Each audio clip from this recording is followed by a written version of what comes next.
And so he will try to make sure that heads do roll during his term. Okay. In the meantime, he's also, obviously fighting.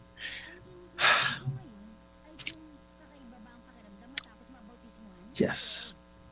Do you mean fighting for survival? Fighting for what? Well, against the opposition. Yeah, I mean, to some extent, political survival is a priority for them. They don't have a candidate for 2028 at this point. No. So, what will happen to business? We can take care of ourselves. I think we've dealt with these problems for decades.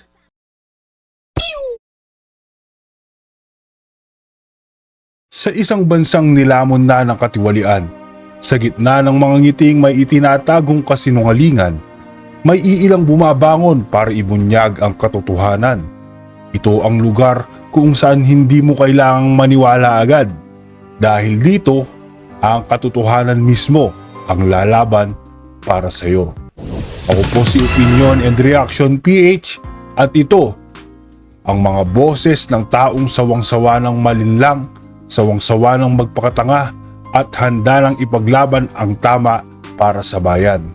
Dito, walang takot, walang kinikilingan, purong katotohanan at walang halong drama. Mga kababayan, habang lumulubog na sa baha ang mga kalsada, tila lumulubog din sa bagal ng hustisya ang mga kaso ng korupsyon sa flood control projects. Ayon kay Public Works Secretary Rafael Ralph Ongpin, oo, mabagal ang investigasyon pero dahil daw ito sa due process. Ang tanong ng bayan, hanggang kailan magiging palusot ang due process kung taon-taon nalulunod pa rin ang taong bayan sa parehong problema? Sa Senate hearing kamakailan, inamin mismo ni Ongpin na mabagal ang pag-usad ng investigasyon laban sa mga aligasyon ng korupsyon sa flood control projects ng DPWH. Ang dahilan daw, kailangan ng maayos na dokumento, sapat na ebidensya at pagsunod sa tamang proseso. Tama naman, hindi pwedeng padalos-dalos, pero sa bawat araw na lumilipas, dumadalas ang ulan at lumalalim ang palusot, ilang dekada na nating naririnig ang improvement projects, flood mitigation, drainage rehabilitation, pero bakit parang business as usual lang?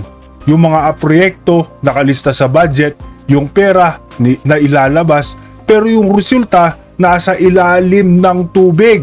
Ayon ho kay Ongpin, ang mabagal na proseso raw ay para masiguradong mas matibay ang kaso kapag isinampa na sa korte. Pero ito rin ang lumang tungtugin na madalas nang marinig ng publiko. Mas mabagal pero mas matibay. Ang tanong, ilan bang kaso ang naging matibay pero nauwi lang sa wala? Habang ang mga opisyal na sangkot nagpo-promote, nagre-resign for personal reasons o yung iba lumipat lang ng pwesto. Ang tunay na lakas ng due process ay hindi sa bagal, kundi sa katapatan ng mga nag-iimbestiga. Kung totoo ang layunin, kahit mabilis yan, makakamit pa rin ang hustisya. Pero kung pabor-paboran lang, kahit ilang taon, walang mangyayari. Kaya naman mga kababayan, sabay-sabay ho natin panoorin at reaksyonan itong interview ni Karen Davila kay Mr. Ongpin. All right, your thoughts on that whole report. There have been letters already. There's already been calls questioning the pace of the investigation. Do you believe that the corruption investigation is too slow? Or as Malacanang says, they're careful with human rights, right? Their moves have already been made. Assets have been frozen. Okay, it's slow, but that's what due process is, unfortunately. And we need due process because without due process, you're not going to build a strong enough case, right? I mean, you have to accumulate hard documentary evidence of these things, no, these affairs, before you can file a case, and it's you know it's hard going. Hearsay is not hard documentary evidence. So when witnesses come forward and say, "Oh, I heard this, or I did that," whatever. I mean, without documentary proof of some kind, that testimony is not very useful in building a case. It does help direct the investigation, but it's not evidence in itself. So you yourself has said, yes, the process is slow. But in the breath of saying it is slow, how does this affect business in the country? I don't think it's adding on any new negative effects. The corruption scandal has already had a negative effect, right? And it's primarily political. It's basically a crisis of trust.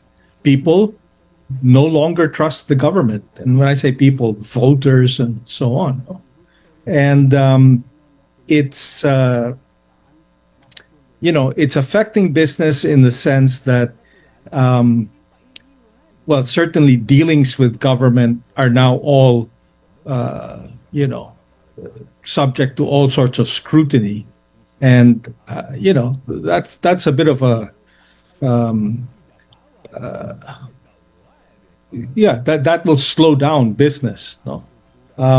But also, I guess when it comes to investment, which is one of the big priorities that we have, I don't think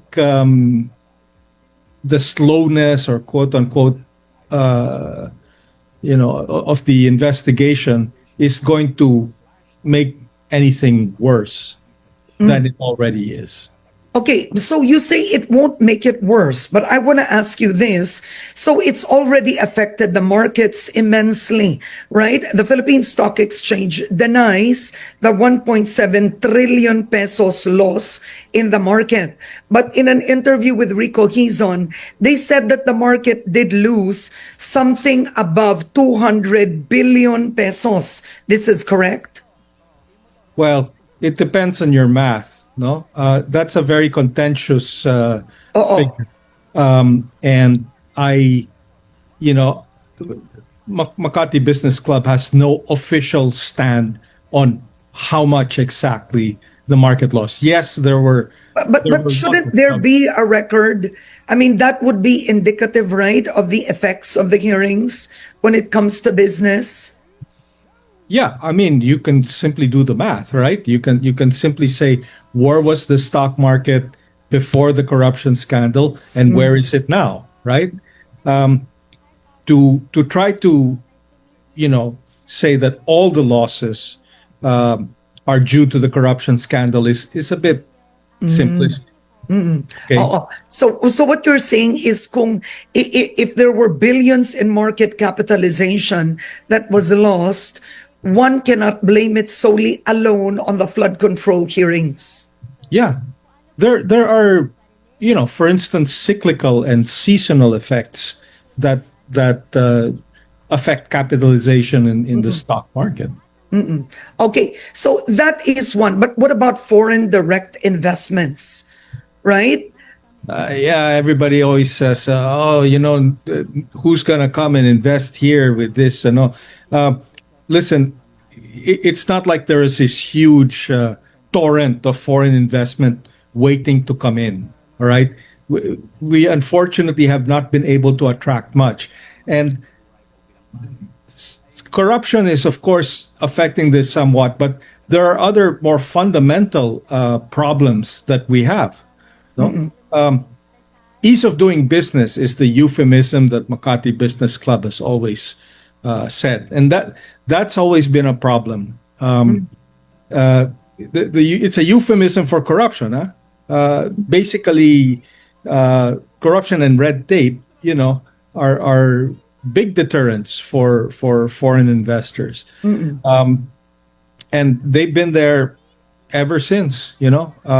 This is not a new phenomenon, but more importantly, systemically, we have very high labor costs compared to our principal rivals in ASEAN, Thailand, Indonesia, Vietnam. No, this is for manufacturing. We're really not very well set up for manufacturing here, because high labor costs, and then we have relatively high power costs, and we have skilled workers, but not enough. No, so I mean, when we talk about FDI that has invested in ASEAN, we've gotten a very, very small share of that. Thailand, Vietnam, Indonesia, Malaysia, they're taking most of it. So if I were to ask you, in the view of the business community, what you would describe as the systemic weaknesses that has allowed this scale of corruption in government to flourish? Okay, well, the system right now of the budget in particular, the system or process of generating the budget has made it quite easy for for parties with that agenda to plunder, basically, to misuse public funds. And it's also very hard to hold people accountable because we don't have freedom of information in place, right? So we want to change those systems, not just reshuffle the personalities. These long-standing flaws in the budget process are centered primarily on the opaque bicameral conference committee, where all the magic happens. No, this is a lot of unprogrammed funds and insertions are put in there, and it's not transparent at all. It doesn't say who senator or who congressman inserted this thing. No, But it says that. Actually, it says that Representative Toby Tiangco did a presentation in the Senate where he actually did it district by district, and he actually looked for all the insertions of Representative Zaldico. Yes. Yeah. So that's one example. But when the bicameral committee was happening in 2024, there was none of this transparency, because nobody on the bicameral committee was willing to talk, and we're the ones, Makati Business Club blew the whistle on this thing, last year, way before the president made his speech, in his pronouncements in the SONA. We said, hey, the 2025 budget was hijacked, and it's in the hundreds of billions of pesos, for what is essentially pork barrel, by any other name, which means it's probably corrupt. There's plunder going on. So we were the ones who blew the whistle. I mean, not to raise our own bench, so to speak, no? But it's been apparent to us for years that this is going on, and so this system is what exactly we're trying to change. Freedom of information or transparency, shining the light of public attention on these dealings is the number one step that needs to happen. Yeah. You were actually quoted as saying that the 2025 budget was hijacked. I believe that's the word you used. Yes. So what do you make of the reforms that they are trying to implement in the 2026 budget process? Well, unfortunately, it's happening again. So we're allied with the Budget Watch Coalition, which is, it's got uh, academe and the church and other people, and we're looking at this thing, and we're seeing hundreds of billions of pesos of insertions all over again, because flood control is now a bad word. They're trying to pass it through these different sort of ayuda platforms, no, the social welfare, which is basically just slush fund for politicos, no. And again, we're blowing the whistle. We're saying, hey, this cannot be, and defunding PhilHealth pa, which is a legitimate social welfare program. But okay, so clearly the Makati Business Club is, which is good that you're a watchdog, but I think it's important for us to relate it to business in the Philippines, right? If corruption is not abated, it continues in this gripping scale under the leadership of President Marcos Jr., what happens to business in the country? Because at the end of the day, business means more jobs, more investments means more income for everyone. What happens? We've been living with corruption for decades. I mean, it's been a feature of the government since independence, and it's really we handle it in our own way. Each firm or whatever group of firms, they're able to handle it. It takes many forms. It's not just the budget, obviously. We have a lot of issues with local governments, permitting, red tape, with Bureau of Internal Revenue, with Bureau of Customs. I mean, let's. I'm sorry to name names, but historically, Philippine business has had to contend with all of these. And If I were to ask you, during the time, if we compare, during the time of the late President Cory Aquino, to FVR, to ERAP, to Noynoy Aquino, to Duterte, and now to BBM, right? After the dictatorship, which administration implemented the easiest or, systems that made it easiest to do business? A GMA, I forgot to mention her. Well, that's a judgment call. I think it's generally acknowledged that President Ramos, Fidel V. Ramos, was good for business. He privatized a lot of things. He broke down monopolies. In the telco sector pa lang, di ba? And in general, put in processes that made it easier and better to do business. I mean, he couldn't fix everything, but and then during Arroyo, there was a boom.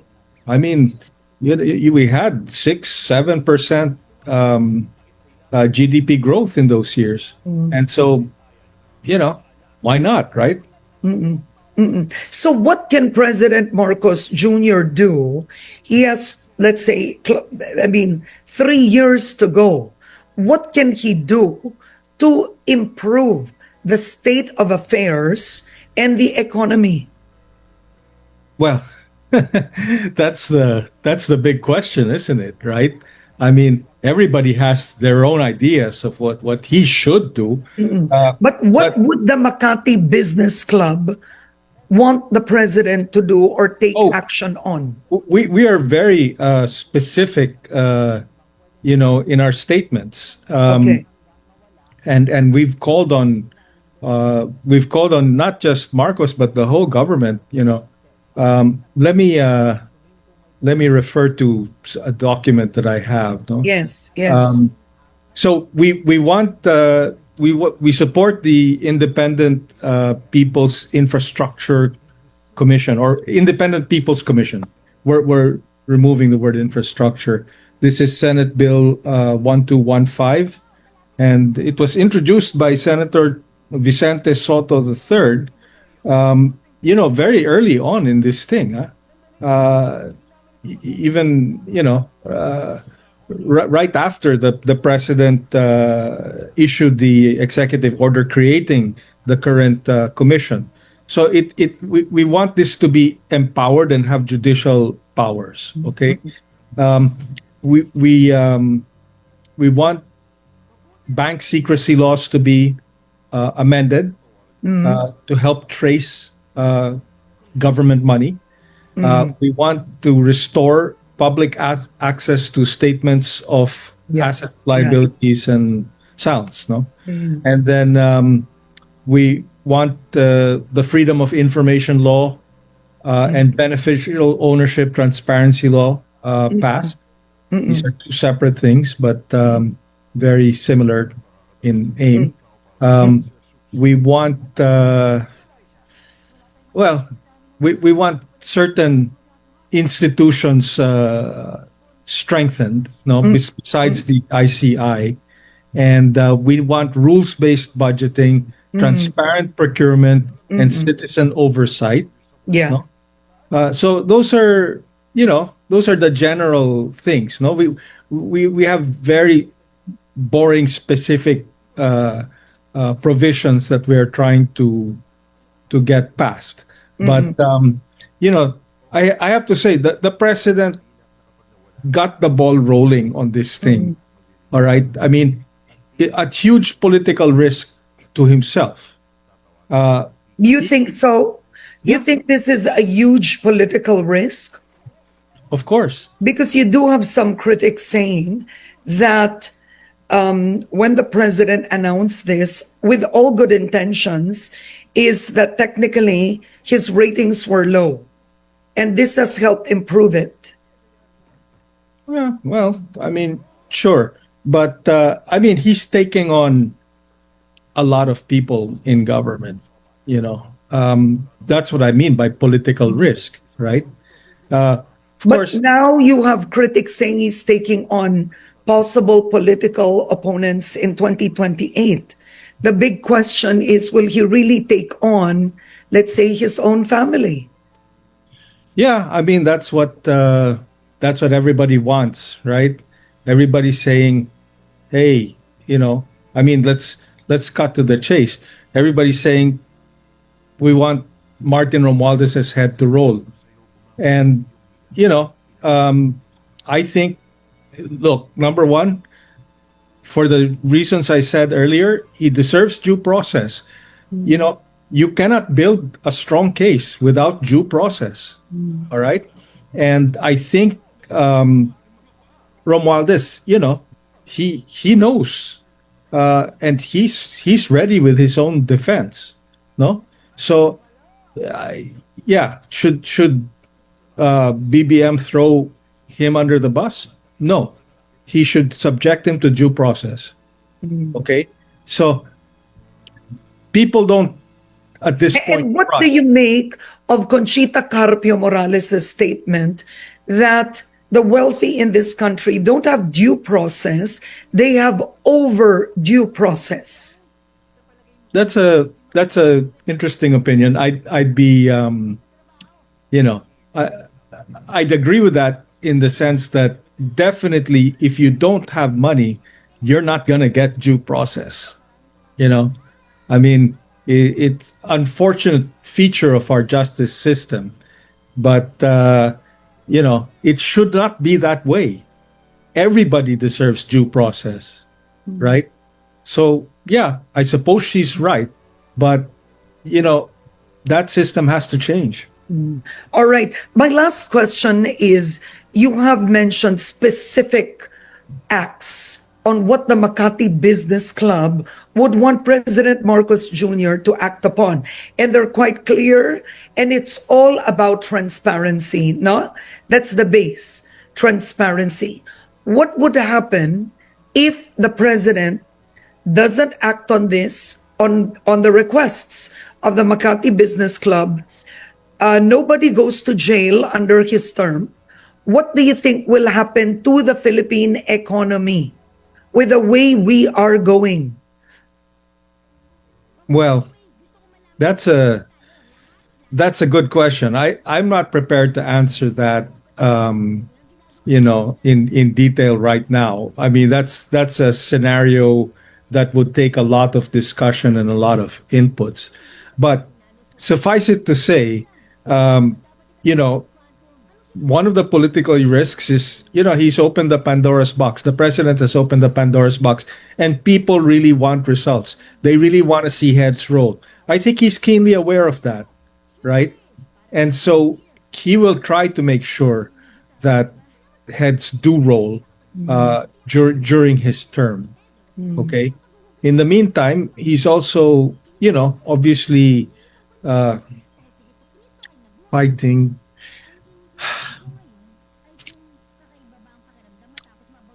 Yes. Do you mean fighting for survival? Fighting for what? Well, against the opposition. Yeah, I mean, to some extent, political survival is a priority for them. They don't have a candidate for 2028 at this point. No. So, what will happen to business? We can take care of ourselves. I think we've dealt with these problems for decades. I suppose it might result in slower growth, but that's anybody's guess. All right. On that note, I want to thank you for joining me today, Makati Business Club Executive Director Apa Ongpin. Thank you, sir. Kung sinasabi ni Mr. Ongpin na ang kabagalan ay para magpatatag ng kaso, sana naman hindi ito maging dahilan para pahupain ang galit ng publiko. Tandaan ho natin, ang bawat pisong ninanakaw sa flood control ay hindi lang pera. Buhay at kabuhayan ng mga Pilipino ang kapalit. Ang mga bata nagkakasakit sa baha, ang mga manggagawa na i-stranded, ang mga pamilya lumilipat ng tahanan. At kung totoo ngang stronger case ang gusto ni Mr. Ongpin, ang mas matibay na depensa ay hindi papeles, kundi political will. Kaya habang sinasabing due process ang dahilan ng delay, patuloy nating tanungin, due process pa ba talaga o deliberate delay na? Ito po ang inyong Reaction and Opinion PH, at sa programang ito, hindi tayo takot magsabi ng totoo. Kung sawa ka na sa baha ng korupsyon, huwag kalimutan mag-like, mag-comment at mag-subscribe. Dahil dito, boses ng bayan ang tunay na laban.